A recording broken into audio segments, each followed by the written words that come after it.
વિદ્યાર્થી મિત્રો, આપણે ધોરણ 11 માં અર્થશાસ્ત્રમાં ચેપ્ટર 3 માંગ તેનો અભ્યાસ કરી રહ્યા હતા. તેમાં હવે આપણે છેલ્લો ટોપિક બાકી છે, તે છે માંગની સાપેક્ષતા. અત્યાર સુધી આપણે જોયું કે માંગ એટલે શું, માંગનો નિયમ એના આધારે તો કે રજૂ કરેલો છે માર્શલે, બરાબર. ત્યાર પછી તો કે માંગમાં જે કંઈ વધારો ઘટાડો થાય છે તો એની પાછળ કયા પરિબળો છે જવાબદાર છે, જેમ કે ગ્રાહકની આવક, એની રુચિ, ભવિષ્યના ભાવોની અટકળ છે, વસ્તીનું પ્રમાણ છે. આ બધા પરિબળને કારણે માંગમાં તો કે ક્યારેક વધારો થતો હોય છે અને ક્યારેક ઘટાડો થતો હોય છે. ત્યાર પછી આપણે એ પણ જોયું કે એ પરિબળમાં કેવું પરિવર્તન આવે તો એના આધારે તો કે માંગમાં શું પરિવર્તન આવશે એનો અભ્યાસ કર્યો. એટલે કારણ જોયા અને તેની અસર શું થશે તે જોયું. પણ કારણમાં કેટલું પરિવર્તન આવે અને તેને કારણે તો કે માંગમાં કેટલું પરિવર્તન આવે તેનો આપણે અભ્યાસ તો કે માંગની સાપેક્ષતામાં કરશું. એટલે આપણને એક તો કે આંકડાકીય માહિતીનો ખ્યાલ આવશે કે ધારી લો કે કિંમત છે અથવા આવક છે, તો એમાં કોઈ પણ ટકાવારી પ્રમાણમાં ફેરફાર થયો હોય તો એને કારણે માંગ બદલાશે. તો તે પરિબળને કારણે માંગ બદલાણી તો કેટલા ટકા બદલાણી અને આ બેયનું પ્રમાણ શું છે, વધારો ઘટાડો થવાનો, તો એ આપણને માંગની સાપેક્ષતામાં આપણને ખ્યાલ આવશે. સૌથી પહેલા તો આપણે અર્થ જોઈએ માંગની સાપેક્ષતાનો, બરાબર. માંગને અસર કરતા પરિબળોમાં ફેરફાર થવાથી માંગમાં થતો ફેરફાર અને તેનું પ્રમાણમાં, એટલે આ પ્રમાણ માપને જ માંગની સાપેક્ષતા કહેવાય છે. એટલે માંગને અસર કરતા કોઈ પણ પરિબળ, જો અહીંયા આપણને માંગની સાપેક્ષતા કીધું છે, કોઈ પણ ઉલ્લેખ નથી કર્યો મૂલ્ય, આવક કે એવો કોઈ ઉલ્લેખ કર્યો નથી. એટલે માંગને અસર કરતા તો કે કોઈ પણ પરિબળ લઈ લેવાના. હવે તમને ખ્યાલ જ છે માંગને અસર કરતા પરિબળ તો કે ગ્રાહકની આવક છે, ગ્રાહકની તો કે અભિરુચિ છે, ત્યાર પછી વસ્તીનું પ્રમાણ છે, ભાવિ અટકળો છે, સંબંધિત વસ્તુના ભાવ છે, બરાબર. એ સિવાય અસર કરનાર પરિબળ હોય તો એ કોઈ પણ કિંમત પણ આવી જાય. આમ કિંમત તથા એ સિવાયના અન્ય પરિબળો છે એમાં પરિવર્તન થાય એટલે અહીંયા અસર કરતા પરિબળમાં ફેરફાર. અને આને કારણે તો કે માંગમાં પરિવર્તન. તો એનું પ્રમાણમાં, દાખલા તરીકે કિંમત છે કોઈ વસ્તુની 50% ઘટી હોય તેને કારણે માંગ 50% વધી હોય તો એ બંનેનું એમ કહેવાય સરખું પ્રમાણ છે ફેરફારનું, એટલે એક સમાન કહેવાય. તો એ પ્રમાણમાં એ જ માંગની સાપેક્ષતા કહેવાય. આને સૂત્ર પ્રમાણે આપણે જોઈએ તો કે માંગની સાપેક્ષતા બરાબર તો કે માંગનો ટકાવારી ફેરફાર અને છેદમાં તો કે માંગને અસર કરતા પરિબળોનો ટકાવારી ફેરફાર. હંમેશા તો કે માંગનો ફેરફાર હશે એ અંશમાં જ આવશે અને એનું કોઈ પણ પરિબળ હોય અસર કરતું એ છેદમાં જ આવશે, બરાબર. તો ધારી લ્યો કે માંગનો ટકાવારી ફેરફાર અંશમાં લખીએ અને માંગને અસર કરતા તમામ પરિબળોને જ જોવાના, પણ માત્ર કિંમતનું પરિબળ જોવાનું આપણે, અથવા આવકનું કોઈ પણ એક પરિબળનો ફેરફાર. હવે એક્ઝામ્પલ તરીકે તો કે આપણે જોઈએ કે કિંમત કોઈ વસ્તુની 4 રૂપિયા હતી ત્યારે તો કે એની માંગ કેટલી હતી, 100 ની હતી. હવે તો કે અમુક સમય પછી એ વસ્તુની કિંમત 4 થી વધીને 6 થઈ. હવે જ્યારે જ્યારે કિંમત વધે છે તો એની માંગ તો કે ઘટશે, તે આપણને ખબર છે. એટલે કિંમત 6 થઈ એટલે કેટલી વધી તો કે 2. તો 4 છે એ 100% આપણે ધારીએ તો આ 2 એ કેટલા ટકા કહેવાય તો કે 4 ના અડધા 2 એટલે 50% થયા. એટલે ટકાવારીમાં 50% છે એટલે આપણે કિંમતનો એ અસર કરતું પરિબળ કહેવાય, એમાં 50% ફેરફાર છે, બરાબર. ત્યાર પછી તો કે માંગ કેટલી હતી તો કે 100 એકમ. હવે એ ઘટીને કેટલી થઈ તો કે 50, એટલે 50 નો ઘટાડો થયો કહેવાય. તો 100 એ 100% કહેવાય એટલે આ એકમમાં આપણે જોઈએ તો, અને 50 એ 100 ના 50 એટલે અડધા થયા કહેવાય, એટલે ટકાવારીમાં પણ 50% જ આવશે. એટલે આવી રીતે આપણે જે ફેરફાર થયો એ ટકાવારીમાં ફેરવીને પછી તો કે સૂત્ર પ્રમાણે મૂકીએ અને હવે તમે તો કે અહીંયા ગણતરી કરશો તો કે 50/50 એટલે 50 એકા 50, આ એક જવાબ મળ્યો. તો આ એક છે એ શું કહેવાશે, માંગની સાપેક્ષતા. એટલે કિંમતમાં અને માંગમાં એક સરખો ફેરફાર તો જોવા મળે છે. આવી જ રીતે તો કે તમે કિંમતની બદલે આવક પણ લઈ શકો. જે કઈ પરિબળમાં ફેરફાર થયો હોય એ કોઈ પણ પરિબળ લઈ શકો છો. પણ તમે તો કે અસર કરતા પરિબળો અલગ અલગ છે એ જે ધ્યાનમાં લીધું હોય એના આધારે તો કે માંગની સાપેક્ષતાના પ્રકાર છે પડતા હોય છે. આપણે અહીંયા કિંમત ધ્યાનમાં લીધું એટલે જેમાં કિંમતનું પરિવર્તન મૂક્યું એને કારણે માંગનું પરિવર્તન અને આ એક સાપેક્ષતા મળી તો એ સાપેક્ષતાનું નામ આપણે મૂલ્ય સાપેક્ષતા આપશું. પણ જો આની બદલે આવક હોય બરાબર તો આ એક મળ્યો એ આવક સાપેક્ષતા કહેવાય. પણ ત્યાં પરિવર્તન કેવું હોય આવક વધે જેટલા ટકા એક રીતે તો કે માંગમાં વધારો થતો હોય. કારણ કે તમને સંબંધ ખ્યાલ છે આવક વધે તો માંગ વધતી હોય છે, આવક ઘટે તો માંગ ઘટતી હોય છે. અને અપવાદરૂપ એવા પરિબળો હોય તો એ સંજોગોમાં ઘણીવાર આવક વધતા તો કે માંગ ઘટાડો પણ થતો હોય છે. એટલે એ પ્રમાણે તો કે જો આવક ધ્યાનમાં લ્યો તો એને માંગની આવક સાપેક્ષતા કહેવાય.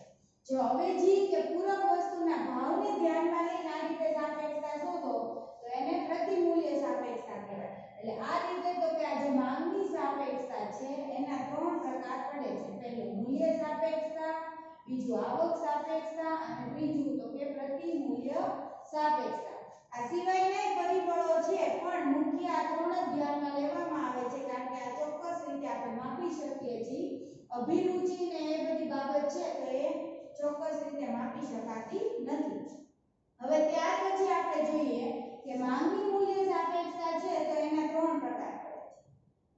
પદ્ધતિના ત્રણ પ્રકાર છે. પહેલા તો કે ત્રણ પદ્ધતિ અથવા તો માંગની મૂલ્ય સાપેક્ષતા શોધવાની ત્રણ રીત તો એ કઈ છે તો કે એક તો ટકાવારી બરાબર, ત્યાર પછી બીજી પદ્ધતિ કઈ છે તો કે કુલ ખર્ચની પદ્ધતિ અને ત્રીજી પદ્ધતિ તો કે ભૌમિતિક પદ્ધતિ.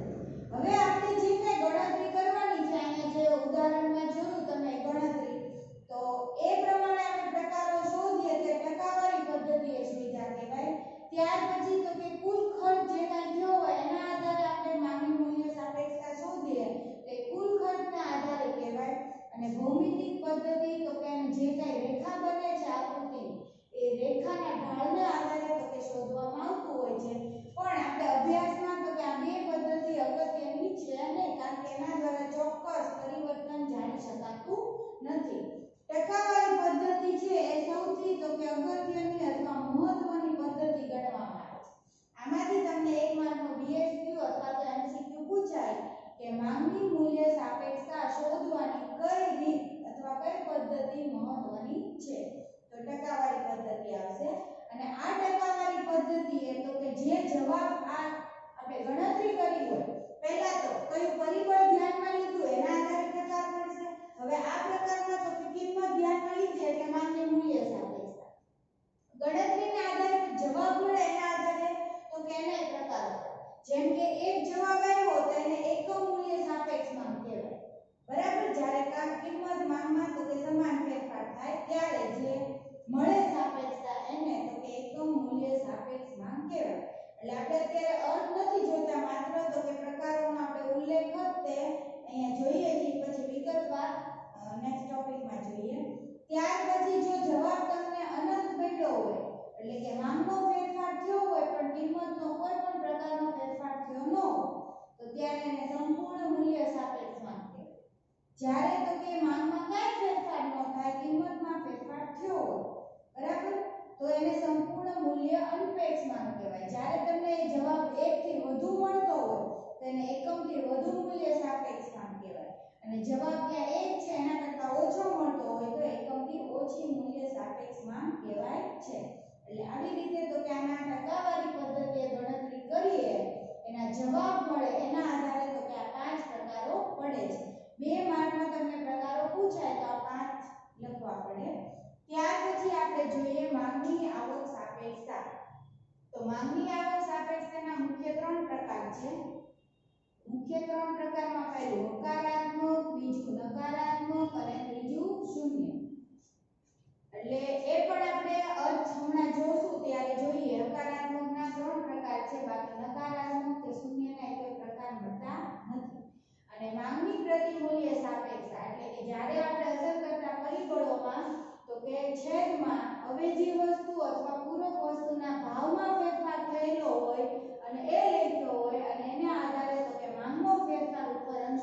થયેલો હોય તો ત્યારે જે પરિવર્તન જોવા મળે એને કહેવાય માંગની પ્રતિમૂલ્ય સાપેક્ષતા। એટલે આપણે હવે તો કે નેક્સ્ટ ટોપિકમાં જોઈએ કે માંગની મૂલ્ય સાપેક્ષતા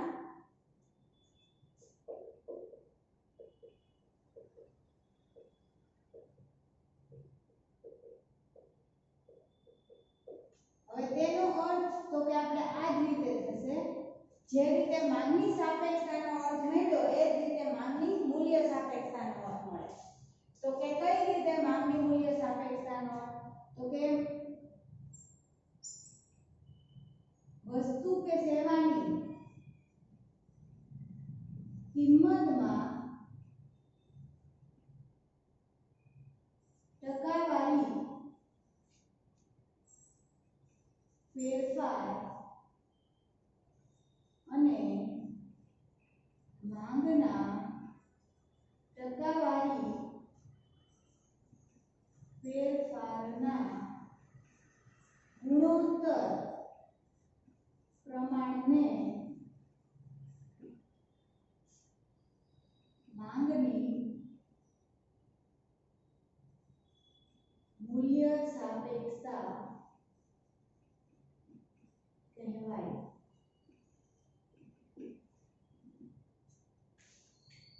હવે વસ્તુની કિંમતનો અહીંયા આપણે ઉદાહરણમાં જોયું તો એ રીતે વસ્તુની કિંમત બદલાય છે અને એને કારણે માંગ બદલાય છે। હવે એનું ગુણોત્તર પ્રમાણે કહીશું તો કે કિંમત છે એ 50% બદલાની, માંગ છે તો કે 75% બદલાની, તો એમાં 1:1.5 જેવું પરિવર્તન આપણે કહી શકીએ। એટલે આ રીતે તો કે ગુણોત્તર પ્રમાણ શોધવાનું હોય છે અને એ જ પ્રમાણને તો કે માંગની મૂલ્ય સાપેક્ષતા કહેવાય। ટૂંકમાં માંગની સાપેક્ષતા જ છે પણ તમે સૂત્રમાં તો કે આ જે અસર કરતા પરિબળો છે એની બદલે શું લીધું છે તો કે કિંમત। એટલે આ સૂત્ર જોઈએ આપણે તો કે માંગની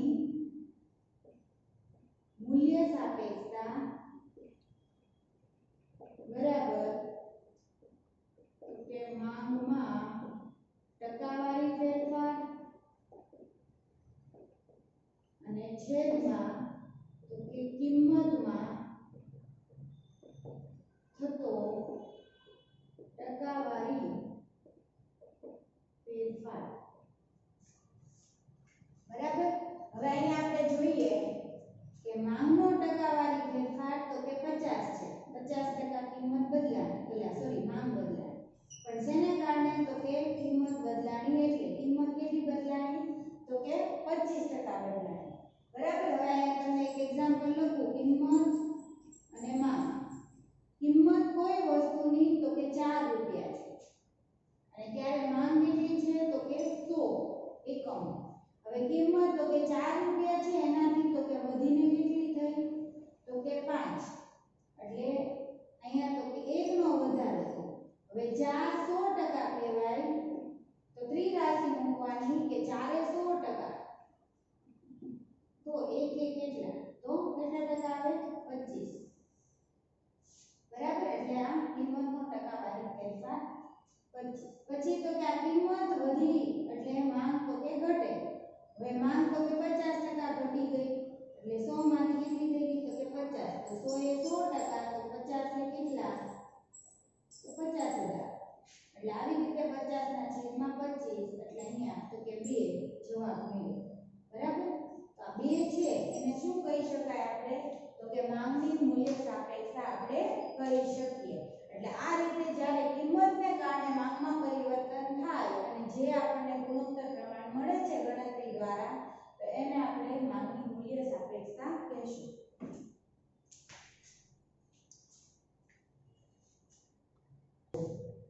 હવે આપણે જોઈએ માંગની મૂલ્ય સાપેક્ષતાના પ્રકાર। એટલે જ્યારે આપણે પ્રકારો સમજીએ છીએ તો એક તો એનો અર્થ અને સૂત્ર યાદ રાખવાનું બરાબર। સૂત્ર છે માંગની મૂલ્ય સાપેક્ષતા બરાબર માંગનો ટકાવારી ફેરફાર અને છેદમાં તો કે કિંમતનો ટકાવારી ફેરફાર। હવે આ સૂત્ર પ્રમાણે જે ગણતરી કરીએ અને જવાબ મળે એના આધારે તો કે પ્રકારો પડતા હોય છે પણ આપણે પ્રકાર પ્રમાણે તો કે ગણતરી કરતા જઈએ અને આકૃતિ દ્વારા તો કે સમજતા જઈએ। પહેલો પ્રકાર છે સંપૂર્ણ મૂલ્ય સાપેક્ષ માંગ। તો ક્યારે સંપૂર્ણ મૂલ્ય સાપેક્ષ માંગ કહેવાય ટકાવારી ફેરફાર શૂન્ય હોય અથવા નહિવત હોય, નહિવત એટલે નહીં જેવો, અને છતાં તો કે માંગનો ફેરફાર અસામાન્ય થયો હોય, બરાબર. એટલે કિંમતમાં કોઈ ફેરફાર ન થાય છતાં અપવાદરૂપ એવા સંજોગો હોય કે માંગનો ફેરફાર ઘણો બધો થયો હોય, એ વધુય હોઈ શકે અને ઘટાડો પણ હોઈ શકે, અને આનું મૂલ્ય તો કે અનંત હોય છે, એટલે કે અમાપ કહેવાય. બીજું એની નિશાની અનંતની આ રીતે છે, એટલે એને માપી શકાય નહીં એવું કહેવાય. હવે કિંમતનો ફેરફાર આપણે એમ કહીએ કે જૂની કિંમત છે એ 4 રૂપિયા હતી ત્યારે તો કે 100 એકમની માંગ હતી. હવે તો કે કિંમત બદલાણી નથી, નવી તો કે એની એ જ કિંમત રહી છે, પણ છતાં બીજા સમયે તો કે કિંમત એની એ જ રહેવા છતાં તો કે માંગ વધીને 100 માંથી 150 થઈ ગઈ. એટલે કિંમતનો પરિવર્તન તો કે 0, એટલે ટકાવારીમાં પણ 0% આવે, અને માંગ તો કે 50 એકમ વધી ગઈ, બરાબર. એટલે 100 એ 100%, તો 50 નું પરિવર્તન 50% થાય. હવે તો કે આપણે જે સૂત્ર છે એ પ્રમાણે મૂકીએ તો કે માંગનો ટકાવારી ફેરફાર 50% છે, છેદમાં તો કે કિંમતનો ટકાવારી ફેરફાર 0 છે. હવે 50 છેદમાં 0, કોઈ પણ રકમને તમે 0 સાથે તો કે ભાગાકાર કરો એટલે જવાબ તમને અનંત મળે. એનું મૂલ્ય તમે તલસીમાં કરો તો 0 મળે, પણ એને 0 કહેવાય નહીં, અનંત કહેવાય. હવે આપણે આકૃતિ પ્રમાણે તો કે માંગ છે x અક્ષ ઉપર દર્શાવીએ અને કિંમત છે એ y અક્ષ ઉપર દર્શાવીએ. હવે કિંમત તો કે જૂની 4 હતી, બરાબર. 4 ની કિંમત હતી ત્યારે એની માંગ કેટલી હતી તો કે 100 ની, એટલે આ એક બિંદુ મળ્યું. પછી તો કે બીજી 4 ની કિંમત હતી ત્યારે માંગ કેટલી થઈ તો કે 150 ની, એટલે 4 ની કિંમત અને માંગ તો કે 150 ની જોડી, એટલે આ બીજું બિંદુ. એટલે આ જે રેખા આપણને મળે છે એ રેખાને તો કે સંપૂર્ણ મૂલ્ય સાપેક્ષ માંગની રેખા કહેવાય છે. ટેક્સ્ટ બુકમાં તમે જોશો તો આંકડાકીય માહિતી નહીં આપી હોય, માત્ર આ જ રીતે તો કે આકૃતિ આપેલી છે. એટલે જ્યારે તો કે તમને કિંમતનું કોઈ પરિવર્તન જોવા ન મળે ત્યારે x અક્ષથી તો કે સમાંતરે આ રેખા તમને જોવા મળશે. ત્યાર પછી તો કે બીજો પ્રકાર છે સંપૂર્ણ મૂલ્ય અનપેક્ષ માંગ. સંપૂર્ણ મૂલ્ય અનપેક્ષ માંગ કોને કહેવાય તો કે જ્યારે કિંમતનો ફેરફાર અસામાન્ય હોય, બરાબર. એટલે ખૂબ વધુ હોય અથવા ખૂબ ઓછો હોય, પણ ત્યાં તો કે માંગનો કોઈ ફેરફાર થયો ન હોય, એટલે કે માંગનો કિંમતનો ફેરફાર થાય છે છતાં માંગમાં કોઈ પરિવર્તન આવતું નથી. એટલે તમે અપવાદમાં એક જોઈ ગયા હતા, બરાબર, કે આપણી પસંદગીની અભિરુચિની જે વસ્તુ હોય છે એમાં એવું બને કે આપણે કોઈ તો કે ધારણા બાંધી લીધી હોય કોઈ વસ્તુ ખરીદવાની, વાપરવાની, કે આ જ કંપનીની આ જ વસ્તુ વાપરવી, તો એની કિંમત વધી જાય તો આપણે એટલી જ ખરીદી કરીએ, અને એની કિંમત ઘટી જાય તો પણ આપણે એટલી જ તેની માંગ કરતા હોય, ખરીદી કરતા હોય. આનું મૂલ્ય તો કે 0 મળે છે. હવે 0 કઈ રીતે એ જોઈએ તો કે કિંમત તો કે 4 રૂપિયાની હતી ત્યારે 100 એકમની માંગ હતી. હવે તો કે કિંમત વધીને 6 રૂપિયા થાય છે, એટલે 2 રૂપિયા વધ્યા, તો આ 2 રૂપિયાનો વધારો એ 4 ના તો કે 400%, તો 2 નો વધારો એ 50% વધારો થયો. અને 4 ની કિંમત તોય 100 એકમની માંગ અને 6 ની કિંમત તો પણ 100 એકમની માંગ, એટલે ફેરફાર તો કે કાઈ નથી, એટલે એ ટકાવારી ફેરફાર કેટલો કહેવાય તો કે 0 કહેવાય. હવે ઓલા સૂત્ર પ્રમાણે આપણે મૂકીએ કે માંગનો ટકાવારી ફેરફાર તો કે 0, કિંમતનો ટકાવારી ફેરફાર તો કે 2. હવે 0 ને તમે ગમે એટલા ભાગ પાડો, બરાબર, એનો જવાબ શું આવે તો કે 0 જ આવે.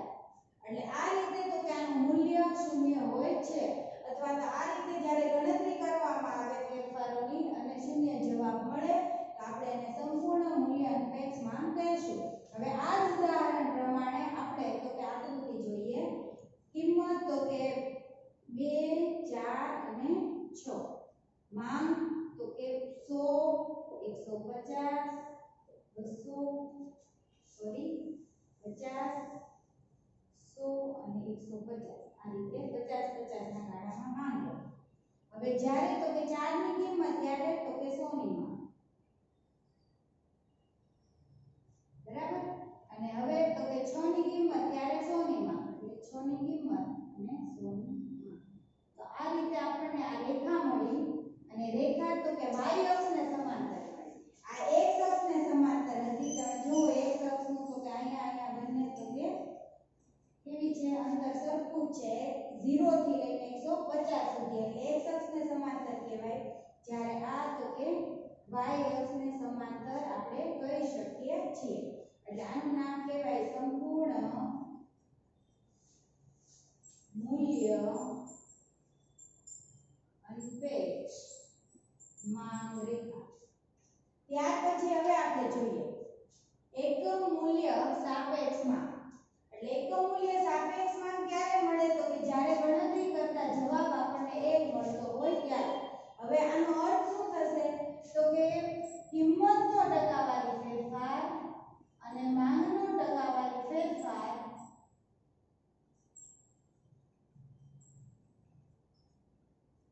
સમાન હોય બરાબર ત્યારે તો કે આપણને જવાબ 1 મળે તો ત્યારે એકમ મૂલ્ય સાપેક્ષમાં કહેવાય છે એક્ઝામ્પલ તરીકે જોઈએ તો કે કિંમત 4 રૂપિયાની છે ત્યારે માંગ 100 એકમની છે અને જ્યારે તો કે કિંમત નવી તો કે ઘટીને 2 થાય ત્યારે માંગ 150 ની થાય એટલે આવી રીતે કાઈ પણ પરિવર્તન થયું હોય એટલે 2 ની કિંમત ઘટી તો કે 2 રૂપિયા પરિવર્તન થયું 50% અને 50 ની માંગ વધી એ પણ 50% સૂત્ર પ્રમાણે મૂકીએ તો કે માંગનો ટકાવારી ફેરફાર 50% છે કિંમતનો ટકાવારી ફેરફાર પણ 50% છે એટલે 50 ને 50 વડે તમે ભાગાકાર કરો એટલે જવાબ મળશે 1 અને આ એક શું કહેવાશે તો કે એકમ મૂલ્ય સાપેક્ષમાં કહેવાશે આપણે જોઈએ અહીંયા 2 કિંમત અને 4 50 100 150 માંગ કિંમત 4 ની છે ત્યારે માંગ તો કે 100 એકમની છે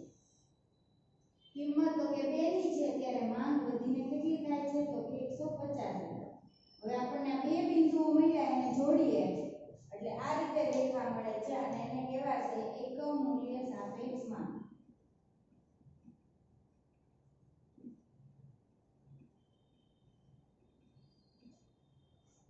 બરાબર એટલે તમે ટેક્સ્ટ બુકમાં જોશો તો પણ આ પ્રકારની આકૃતિ તમને મળી જશે હવે ત્યાર પછી આપણે ચોથો પ્રકાર જોઈએ મૂલ્ય સાપેક્ષ માંગ મૂલ્ય સાપેક્ષ માંગમાં તો કે કિંમતનો ટકાવારી ફેરફાર ઓછો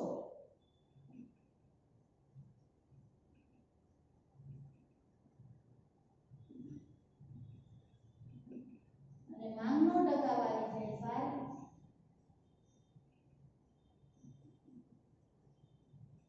વધુ તમે એમ પણ લખી શકો આત્તર જ્યારે તો કે કિંમતના ટકાવારી ફેરફાર કરતા માંગનો ટકાવારી ફેરફાર વધુ હોય ત્યારે જે આપણને મળે છે પ્રમાણે મૂલ્ય સાપેક્ષ માંગ કહેવાય એનાથી ઊંધું પણ તમે લખી શકો કે જ્યારે તો કે માંગના ટકાવારી ફેરફાર કરતા કિંમતનો ઓછો એટલે તમારે કિંમત કરતા માંગનો ફેરફાર વધુ કે માંગ કરતા કિંમતનો ઓછો અથવા ત્રીજી રીતે કિંમતનો ઓછો અને માંગનો ટકાવારી ફેરફાર વધુ આમ ત્રણમાંથી કોઈ પણ રીતે જવાબ લખી શકાય છે અને આનું મૂલ્ય તો કે હંમેશા 1 થી વધુ હોય છે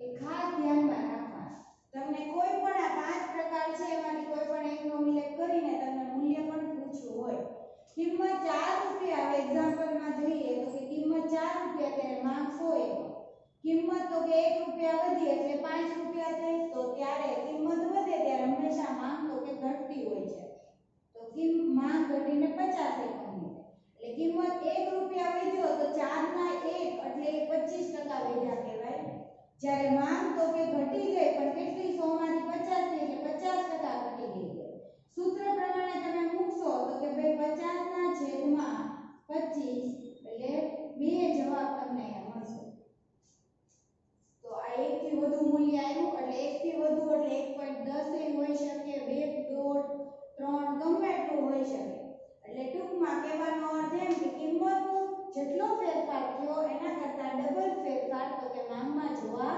મળે છે અને આપણે આકૃતિ પ્રમાણે જોઈએ તો કે 2 4 અને અહીંયા 6 50 100 150 હવે અહીંયા તો કે કિંમત જ્યારે 2 છે સોરી 4 છે ત્યારે 100 હા એટલે આ એક બિંદુ મળ્યું કિંમત તો કે 5 છે ત્યારે માંગ 50 5 એટલે તમારે 6 અને 4 ની એક્ઝેક્ટ વચ્ચે આવે 5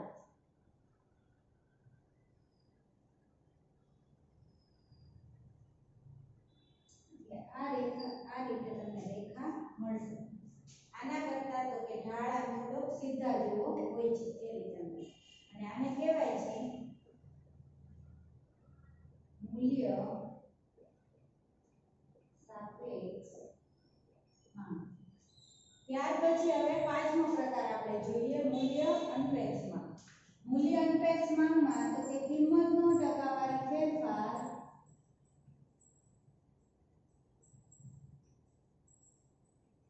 વધુ હોય, માંગનો ટકાવારી ફેરફાર તેના કરતા ઓછો. એટલે આ બંનેની કમ્પેર કરો તો માંગનો ફેરફાર ઓછો હશે અને કિંમતનો વધુ હશે. બીજી રીતે તમે એમ પણ લખી શકો કિંમતના ટકાવારી ફેરફાર કરતા માંગનો ટકાવારી ફેરફાર જ્યારે ઓછો હોય ત્યારે તેને મૂલ્ય અનપેક્ષ માંગ કહેવાય. ત્રીજી રીતે એમ પણ લખી શકો માંગના ટકાવારી ફેરફાર કરતા કિંમતનો ટકાવારી ફેરફાર વધુ હોય. એટલે તમારા વાક્યમાં એવું સ્પષ્ટ હોવું જોઈએ કે કિંમતનો વધુ છે અને માંગનો ફેરફાર ઓછો છે. આ મૂલ્ય હંમેશા તો કે 1 થી ઓછું હોય. બરાબર. કઈ રીતે 1 થી ઓછું મૂલ્ય મળે તો એક્ઝામ્પલ જોઈએ આપણે કે જ્યારે વસ્તુની કિંમત 4 છે ત્યારે તેની માંગ 100 એકમની છે. આ જૂનું છે. જ્યારે નવું પરિવર્તન તો કે કિંમત 4 થી વધીને જો 6 થઈ હોય એટલે કે 2 નો વધારો એટલે 50%. હવે કિંમત વધી એટલે માંગ ઘટવાની છે પણ માંગ તો કે ઘટી છે પણ કેટલી ઘટી તો કે 100 માંથી 75 એકમની થઈ ગઈ એટલે 25 એકમ ઘટાડો થયો. તો 25 એ 100 ના 25% થયા કહેવાય. બરાબર. એટલે અહીંયા તો કે કિંમત 50% બદલાની, માંગ 25% બદલાની.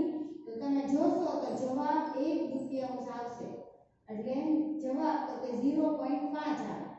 હવે આ જે જ્યારે જવાબ તો કે 1 કરતા ઓછો મળે 0.8 પણ હોઈ શકે, 0.7 પણ હોઈ શકે, અડધો, 0.25 એમ કાંઈ પણ હોઈ શકે તો ત્યારે તેને મૂલ્ય અનપેક્ષ માંગ કહેવાય.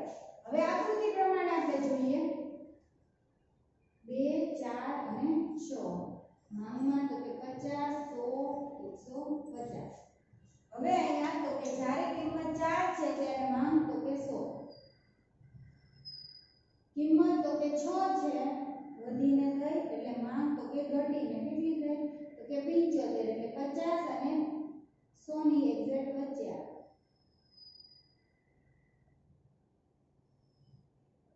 એટલે આ રીતે રેખા મળશે અને એને કહેવાય છે મૂલ્ય અનપેક્ષ.